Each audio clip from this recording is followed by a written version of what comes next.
स्त्री रत्नाची खाण आहे आणि या विदर्भाच्या मातीने अनेक स्त्री रत्नांना जन्म दिलाय आणि म्हणूनच आज आपण ज्यांच्या नावाचा उल्लेख करतो ते छत्रपती शिवराय विदर्भ कन्येच्या पोटी जन्मास आलेले होते.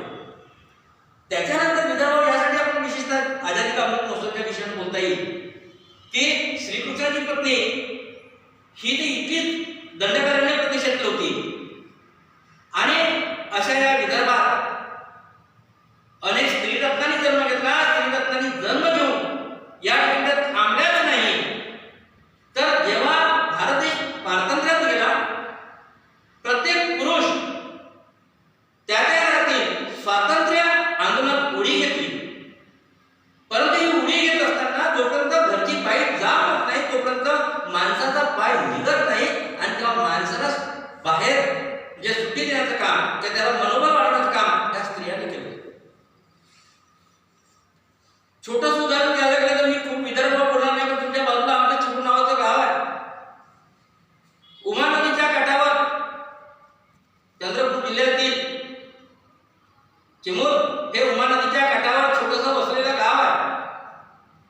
16 ऑगस्ट 1942 ला जो स्वातंत्र्य संग्राम झाला त्याची नोंद देशातच नव्हे तर बर्लिनच्या नभोवाणी केंद्राने घेतली.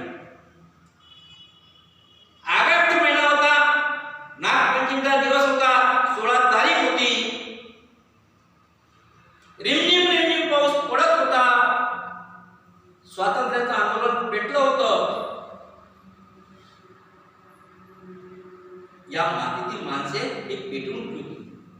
ते जळते दिवस आणि पेटते चिमुरते त्या जळत्या दिवसाचा आणि पेटत्या चिमुरता इतिहास म्हणजे खऱ्या अर्थानं या भारतीय स्वातंत्र्य आंदोलनाचा मैदानचा इतिहास होता. मी खूप बोलणार नाही, माझा वेळ झाला. चिता जिथे हुतात्म्यांची तीच तीर्थस्थळे होती. पुरे स्मृती ज्यांची